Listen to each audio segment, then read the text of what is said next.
Assalamualaikum warahmatullahi wabarakatuh. Nama saya Adelia Sivita Anggi, NIM 210531122. Saat ini saya akan menjelaskan materi ekonomi SMA yang berjudul tentang indeks harga dan inflasi.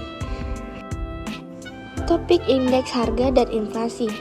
Yang pertama, kita menjelaskan pengertian indeks harga. Yang kedua, ada jenis indeks harga. Yang ketiga, ada tujuan perhitungan indeks harga. Yang keempat, pengertian dan cara menghitung laju inflasi. Selanjutnya ada jenis-jenis inflasi. Selanjutnya menyebabkan inflasi. Selanjutnya itu ada dampak inflasi. Dan terakhir itu cara mengatasi inflasi. Tanpa berlama-lama, kita akan lanjut materi yang pertama. Materi yang pertama itu ada indeks harga. Sebelum kita memasuki indeks harga, kita harus tahu dulu nih, apa yang dimaksud dengan indeks atau angka harga. Nah, di sini pengertian indeks harga adalah angka indeks yang merupakan suatu ukuran statistik yang menunjukkan perubahan-perubahan di suatu variabel. Nah, variabel di sini itu maksudnya sesuatu yang dapat berubah-ubah nilainya. Jadi, indeks di sini menunjukkan perubahan suatu variabel. Nah, selanjutnya di sini ada macam-macam angka indeks. Yang pertama, indeks harga itu adalah angka yang menunjukkan perubahan harga. Nah, tadi kita sudah belajar tentang pengertian dari indeks itu. Itu menunjukkan perubahan variabel. Nah, kalau variabel indeks harga di sini adalah harga. Jadi, indeks harga itu menunjukkan perubahan harga yang berpaku di pasar tersebut, indeks harga konsumen. Yang kedua itu ada indeks jumlah, adalah angka yang menunjukkan perubahan mengenai jumlah barang yang sejenis atau sekumpulan barang yang dihasilkan. Yang ketiga itu ada indeks nilai. Maksudnya ini angka yang dapat digunakan untuk mengetahui nilai mengenai barang atau sejenisnya atau sekumpulan barang dalam jangka waktu yang ketahui. Tapi untuk hal ini kita akan fokus pada indeks harga saja ya. Selanjutnya itu ada jenis-jenis indeks harga. Ini dibagi 5 macamnya. Yang pertama itu ada indeks harga konsumen atau disingkat dengan IHK. Itu sesuai dengan namanya, indeks harga konsumen itu melihat perubahan harga barang dan jasa yang dikonsumsi dari waktu ke waktu. Indeks harga konsumen ini diambil dari data 4 kelompok, yaitu kelompok makanan, perumahan, aneka barang, dan jasa. Yang kedua itu ada indeks harga produsen atau yang disingkat dengan IHP. Indeks harga perdagangan besar ini merupakan angka indeks yang menunjukkan perubahan pada harga pembelian barang oleh para pedagang besar. Berbeda nih dengan indeks harga konsumen yang ditetapkan dalam satuan kecil. Indeks harga perdagangan besar itu ditetapkan dalam ukuran atau kuantitas borongan seperti hasil pertanian, hasil pertambangan, hasil industri, impor, dan ekspor. Yang ketiga itu ada indeks harga perdagangan besar atau yang disingkat IHPB. Indeks ini merupakan gambaran perkembangan harga pada level perdagangan besar atau yang biasa disebut grosir. Perkembangan harga ini yang dicakup untuk perkembangan harga pada sektor pertanian, sektor pertambangan dan penggalian, serta sektor industri pada level nasional. Yang keempat, itu ada indeks harga yang diterima atau yang disingkat dengan IT dan dibayar petani disingkat dengan IB. Indeks harga yang diterima IT dan dibayar kepada petani IB itu adalah dua ukuran yang digunakan untuk memahami perubahan harga produk pertanian dari sudut pandang petani. Indeks harga yang diterima mengukur harga yang diterima oleh petani saat mereka menjual produk pertanian mereka. Sementara itu, indeks harga yang dibayar kepada petani itu mengukur biaya yang harus dibayar oleh petani untuk membeli input pertanian seperti bibit, pupuk, dan tenaga kerja. Kedua indeks ini dapat digunakan untuk menganalisis margin keuntungan petani dan dampak perubahan harga terhadap pendapatan mereka. Nah, peningkatan harga yang diterima IT itu dan penurunan harga yang dibayar IB itu dapat meningkatkan pendapatan petani, sedangkan sebaliknya dapat menguranginya. Nah, selanjutnya terakhir ada indeks harga saham. Indeks harga saham itu adalah ukuran yang digunakan untuk mengukur kinerja pasar saham atau sebagian dari pasar saham. Ini adalah cara untuk melacak perubahan nilai dari sekumpulan saham atau perusahaan yang diwakili sektor ekonomi tertentu atau seluruh pasar saham. Indeks harga saham ini menghitung perubahan dalam harga saham-saham yang termasuk dalam indeks. Ini memberikan gambaran tentang bagaimana kinerja pasar saham secara keseluruhan atau dalam sektor tertentu. Nah, di sini kita masuk tujuan perhitungan indeks. Untuk apa sih tujuan perhitungan indeks? Nah, indeks harga ini sebagai deflator, yaitu dengan cara membagi nilai tertentu dengan indeks harga yang sesuai. Maka pengaruh perubahan harga dapat dihilangkan. Proses ini disebut deflasi, sedangkan pembagiannya itu disebut deflator. Yang selanjutnya itu ada indeks harga dapat dipakai sebagai pedoman bagi pembelian barang. Nah, indeks harga ini dapat dipakai sebagai pedoman bagi pembelian barang-barang. Nah, dari harga eceran dan harga grosir, kira-kira mana yang paling murah? Nah, itu bisa kita gunakan sebagai acuan untuk memberikan barang atau pengeluaran agar lebih efisien. Selanjutnya, indeks harga dan barang konsumsi merupakan pedoman untuk mengatur gaji buruh atau menyesuaikan kenaikan gaji buruh pada masa inflasi. Dan terakhir, itu ada sebagai petunjuk atau barometer dari kondisi ekonomi umum sebagai pedoman bagi kebijakan dan administrasi perusahaan. Oke, selanjutnya kita masuk ke dalam metode perhitungan indeks harga. Pada dasarnya terdapat ada dua metode perhitungan angka indeks. Yang pertama itu ada indeks harga agregatif tidak tertimbang. Ini adalah metode perhitungan indeks harganya di mana semua barang atau layanan yang diukur diberi bobot yang sama tanpa memperhitungkan pentingnya relatif dari setiap barang atau layanan dalam keranjang belanja dalam kategori yang diukur. Ini yang berarti setiap barang atau layanan itu dianggap memiliki kontribusi yang sama terhadap perhitungan indeks terlepas dari seberapa umum atau jarangnya digunakan dalam masyarakat. Metode ini dapat digunakan di dalam situasi di mana data bobot yang tepat tidak tersedia atau di mana perubahan dalam bobot barang atau layanan yang diukur dianggap tidak signifikan. Namun, dalam banyak kasus metode indeks harga yang tidak tertimbang ini tidak mencerminkan realitas konsumsi atau pentingnya relatif dari barang atau layanan tersebut dalam ekonomi. Selanjutnya itu ada indeks harga agregatif tertimbang. Ini adalah metode perhitungan indeks harga di mana bobot diberikan ini kepada setiap barang atau layanan yang diukur mencerminkan pentingnya relatif dari masing-masing barang atau layanan dalam keranjang belanja atau dalam kategori yang diukur. Dalam metode ini, barang atau layanan ini lebih penting atau sering dikonsumsi oleh masyarakat yang diberi bobot yang lebih tinggi dalam perhitungan indeks. Metode ini lebih akurat dalam mencerminkan perubahan harga sesuai dengan pola konsumsi sehari-hari dan dapat memberikan gambaran yang lebih baik tentang bagaimana perubahan harga memengaruhi biaya hidup atau inflasi sesuai dengan preferensi konsumen. Nah, setelah kita dapat memahami tentang indeks harga, materi yang kedua itu adalah tentang inflasi. Pasti kalian sudah pernah kan dengar kata inflasi ini?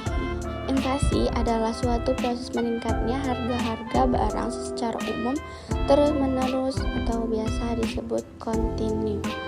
Inflasi adalah suatu keadaan di mana harga-harga barang dan jasa secara umum mengalami peningkatan dalam jangka waktu tertentu, biasanya setahun.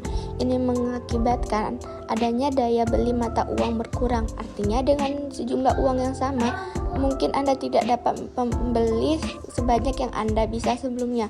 Namun, inflasi umumnya itu diukur dalam bentuk persentase dan digunakan sebagai indikator ekonomi yang penting. Inflasi ini disebabkan oleh berbagai faktor, termasuk pertumbuhan ekonomi, peningkatan permintaan konsumen, kenaikan biaya produksi, atau masalah-masalah makroekonomi seperti kebijakan moneter dan fiskal. Tingkat inflasi yang rendah itu cenderung dianggap sebagai tanda stabilitas ekonomi, sementara inflasi yang tinggi itu tidak terkendali dapat mengganggu kehidupan ekonomi dan finansial masyarakat. Oleh karena itu, banyak negara berusaha untuk menjaga tingkat inflasi yang rendah dan stabil sebagai bagian dari kebijakan ekonomi mereka. Nah, seperti yang saya sebutkan, ini ada beberapa penyebab inflasinya. Yang pertama itu meningkatkan jumlah uang yang beredar dalam masyarakat, sehingga para produsen ini menaikkan barang-barang.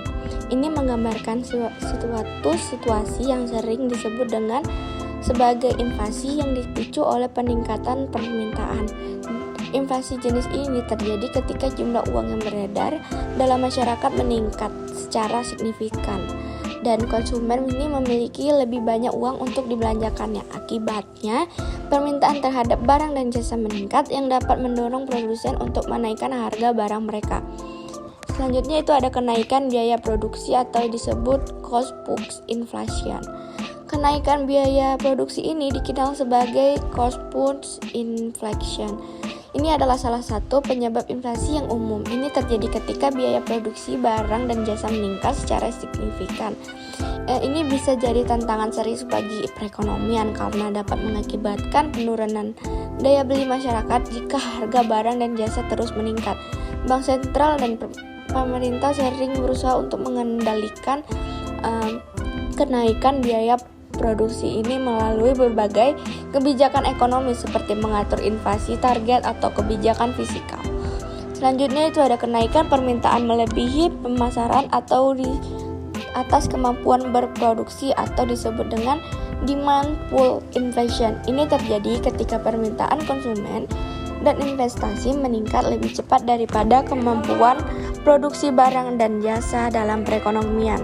Demand pull inflation ini dapat memiliki efek positif seperti pendorong pertumbuhan ekonomi, tetapi jika permintaan terus melebihi kemampuan produksi, dapat mengakibatkan peningkatan harga secara berkelanjutan. Kebijakan moneter, fiskal, dan lainnya dapat digunakan untuk mengendalikan demand pull inflation ini untuk menjaga inflasi pada tingkat yang moderat dan stabil. Selanjutnya itu ada berkurangnya jumlah barang di pasaran. Jumlah barang di pasaran ini dapat menjadi faktor yang menyebabkan inflasi, khususnya terhadap permintaan tetap tinggi atau bahkan meningkat. Ini disebut sebagai inflasi persediaan atau inflasi berbasis pasokan. Penting untuk dicatat bahwa inflasi ini berbagai pasokan umum yang bersifatnya sementara. Nah, ketika pasokan kembali normal, harga bisa turun kembali. Namun, dalam beberapa kasus, ketidakstabilan pasokan yang berkepanjangan ini dapat memiliki dampak inflasi yang lebih signifikan dan berkelanjutan. Nah, kita masuk di jenis-jenis inflasi berdasarkan tingkat perananannya. Inflasi ringan yang berada pada tingkat di bawah 10% per tahun seringkali dianggap sebagai inflasi yang ringan atau moderat. Tingkat inflasi ini umumnya dianggap sebagai tingkat yang dapat dikelola dan tidak mengganggu stabilitas ekonomi secara signifikan. Inflasi ini pada tingkat ini mencerminkan pertumbuhan ekonomi yang sehat dan tanda-tanda aktivitas ekonomi yang berjalan baik. Kebijakan moneter dan fiskal ini sering digunakan untuk menjaga inflasi pada tingkat yang moderat dan stabil. Inflasi yang sangat rendah ini atau sangat deflasi, itu maksudnya penurunan harga, juga dapat menghadirkan tantangan ekonomi tersendiri seperti risiko stagnasi ekonomi atau penurunan investasi. Oleh karena itu, banyak negara berusaha untuk mencapai target inflasi tertentu. Nah, selanjutnya pada tingkat 30% hingga 100% per tahun. Ini dianggap sebagai tingkat inflasi yang sangat tinggi atau bahkan hiperinflasi.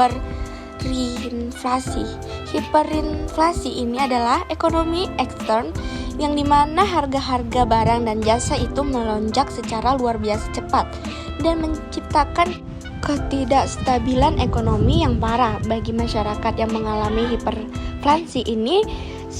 Situasi yang sangat sulit dengan dampak serius pada kehidupan sehari-hari dan stabilitas sosial. Oleh karena itu, pencegahan hiperinflasi ini dan perawatan yang tepat pada tanda-tanda awalnya yang sangat penting. Nah, selanjutnya itu ada inflasi yang sangat besar, yaitu di atas 100% per tahun. Ini adalah tingkat inflasi yang ekstrem dan menciptakan kondisi ekonomi yang sangat sulit.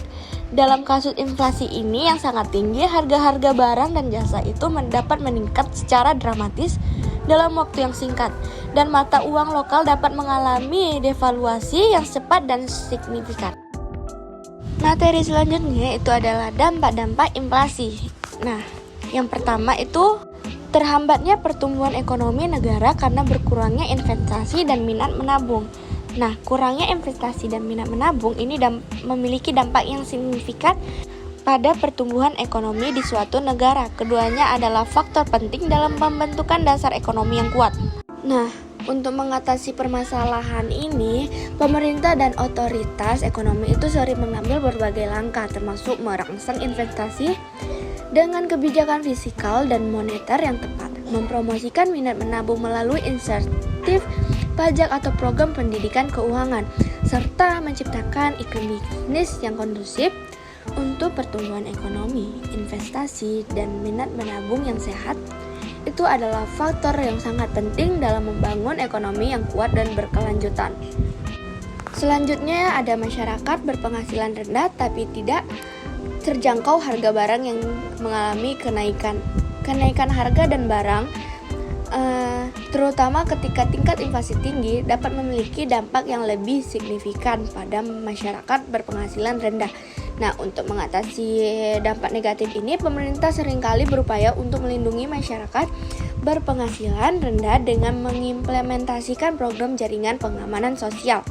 Subsidi ini untuk barang-barang pokok dan kebijakan yang mendukung pendapatan minimum atau upah minimum yang layak. Tujuannya untuk membantu masyarakat berpenghasilan rendah tetap dapat mengakses kebutuhan dasar mereka, meskipun ada kenaikan harga sedikit. Selanjutnya itu banyak pengangguran. Nah, ketika terdapat banyak pengangguran dalam suatu perekonomian, ini menciptakan berbagai masalah ekonomi dan sosial. Pengangguran adalah situasi di mana individu yang ingin bekerja tidak dapat menemukan pekerjaan yang sesuai dengan keterampilan dan keinginan mereka. Nah, untuk mengatasi masalah pengangguran ini, pemerintah dan organisasi ekonomi sering menggunakan berbagai kebijakan, termasuk ke program pelatihan keterampilan, insentif bagi perusahaan untuk menciptakan lapangan kerja, dan jaringan pengamanan sosial untuk membantu orang yang menganggur. Nah, selanjutnya itu ada masyarakat akan cenderung untuk menyimpan barang daripada menyimpan uang. Nah, ketika masyarakat menghadapi inflasi yang sangat tinggi ini atau depresiasi mata uang yang signifikan, mereka ini cenderung mencari cara untuk melindungi nilai kekayaan mereka. Salah satu cara yang umum yang dilakukan itu menyimpan barang atau aset fisik daripada menyimpan uang dalam mata uang yang senilai terus menurun. Pentingnya untuk diingat bahwa kebijakan ekonomi yang baik termasuk pengendalian inflasi dapat membantu menjaga kepercayaan masyarakat terhadap mata uang lokal dan mendorong penyimpanan uang dalam sistem perbankan yang aman. Namun dalam situasi inflasi yang tinggi ini yang berkepanjangan ini depresiasi mata uang yang cepat, kebiasaan menyimpan barang dapat menjadi respon alami masyarakat untuk melindungi nilai kekayaan mereka. Nah, terakhir itu ada nilai mata uang turun karena adanya kenaikan harga barang. Nah, seringkali nih kita sebut sebagai depresiasi mata uang atau yang biasa disebut dengan penurunan daya beli mata uang. Pemerintah dan bank sentral ini seringkali berusaha untuk menjaga stabilitas nilai mata uang dan mengendalikan inflasi melalui kebijakan moneter dan fiskal. Depresiasi ini mata uang ini bisa menjadi isu yang kompleks dan penting dalam perekonomian yang mempengaruhi daya beli masyarakat dan stabilitas perdagangan internasional. Nah, materi terakhir itu adalah cara mengatasi inflasi. Ada 3 cara. Yang pertama itu kebijakan moneter, kebijakan fiskal, kebijakan non-moneter dan fiskal. Oke, yang pertama saya menjelaskan tentang kebijakan moneter dulu ya. Nah, kebijakan moneter ini adalah salah satu alat utama yang digunakan oleh bank sentral suatu negara untuk mengatur suplai uang, tingkat suku bunga, dan faktor-faktor lain dalam perekonomian dengan tujuan mencapai berbagai sasaran ekonomi, termasuk mengendalikan inflasi, menjaga stabilitas mata uang, dan promosikan pertumbuhan ekonomi yang sehat. Nah, ada beberapa cara mengatasi inflasi dalam moneter ini. Yang pertama itu menghemat pengeluaran pemerintah. Nah, cara mengatasi inflasi yang pertama ini bisa diandalkan untuk mengatasi inflasi dengan cara menghemat pengeluaran pemerintah. Pemerintah ini bisa membatasi untuk melakukan pembelian ataupun permintaan barang dan jasa. Pemerintah ini juga membatasi anggaran yang dikeluarkan untuk berbagai keperluan yang tidak perlu seperti melakukan studi banding. Nah, yang kedua itu menaikkan tarif pajak. Yang ketiga itu kebijakan operasi pasar terbuka. Yang keempat itu kebijakan diskonto. Nah, cara mengatasi inflasi ini adalah Bank Sentral yang dapat mengeluarkan kebijakan diskonto dengan cara meningkatkan nilai suku bunga. Tujuan utamanya ini agar masyarakat semakin terdorong untuk menabung.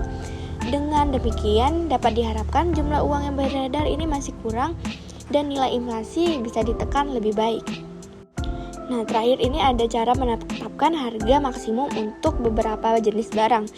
Cara mengatasi inflasi yang terakhir ini untuk mengendalikan nilai inflasi yang terus meningkat, harus terdapat penetapan harga maksimum bagi beberapa jenis barang. Penetapan harga yang dilakukan ini oleh pemerintah seharusnya realistis untuk menghindari terjadinya perjualan pada pasar gelap. Yang kedua itu ada kebijakan fiskal. Nah, kebijakan fiskal ini jenis kebijakan ekonomi yang dilakukan oleh pemerintah untuk mempengaruhi aktivitas ekonomi, khususnya melalui pengeluaran pemerintah dan perubahan dalam sistem pajak. Kebijakan fiskal ini bertujuan untuk mencapai berbagai tujuan ekonomi seperti mengendalikan inflasi, merangsang pertumbuhan ekonomi, mengurangi pengangguran, dan mempromosikan distribusi pendapatan yang lebih adil. Nah, ada beberapa komponen utama dari kebijakan fiskal ini. Pengeluaran pemerintah. Pemerintah dapat mempengaruhi aktivitas ekonomi dengan pengubahan pengeluaran publiknya, meningkatkan pengeluaran pemerintah terutama dalam proyek-proyek infrastruktur dan layanan publik. Dapat merangsang pertumbuhan ekonomi dan sebaliknya pengurangan pengeluaran pemerintah dapat digunakan untuk mengendalikan inflasi. Selanjutnya ada pajak. Pemerintah dapat menggunakan kebijakan pajak ini untuk mengatur penerimaan negara dan mempengaruhi perilaku ekonomi. Menurunkan tarif pajak itu dapat memberikan insentif kepada individu dan perusahaan untuk menghabiskan lebih banyak dan berinvestasi. Dapat merangsang pertumbuhan ekonomi. Yang di sisi lain itu peningkatan pajak dapat digunakan untuk mengendalikan inflasi atau mendanai proyek-proyek pemerintah. Nah, yang terakhir itu defisit anggaran dan hutang. Pemerintah dapat memutuskan untuk menjalankan defisit anggaran yang biasa disebut pengeluaran melebihi penerimaan atau surplus anggaran penerima melebihi pengeluaran. Defisit dapat digunakan untuk merangsang pertumbuhan ekonomi, sementara surplus itu dapat digunakan untuk pengendalian inflasi atau mengurangi utang pemerintah. Nah, yang terakhir itu ada kebijakan non-moneter non-fiskal. Kebijakan non-moneter dan fiskal ini mengacu pada berbagai tindakan dan langkah yang diambil oleh pemerintah atau lembaga non-pemerintah untuk mempengaruhi ekonomi, tetapi tidak melibatkannya perubahan dalam suku bunga atau pengeluaran pemerintah. Contohnya meningkatkan hasil produksi, mempermudah masuknya barang impor, menstabilitaskan pendapatan masyarakat, menetapkan harga maksimum, dan yang terakhir itu melakukan pengawasan dan distribusi barang. Kebijakan non-moneter dan non-fiskal ini seringkali berfungsi sebagai alat tambahan agar dapat digunakan oleh pemerintah untuk mencapai tujuan ekonomi. Mereka ini mencerminkan pendekatan yang lebih luas dan terkait dengan berbagai aspek pembangunan ekonomi dan sosial. Oke, sekian untuk pertemuan minggu ini. Semoga apa yang saya sampaikan dapat bermanfaat bagi kita semua. Mohon maaf bila ada kekurangan. Sekian, terima kasih.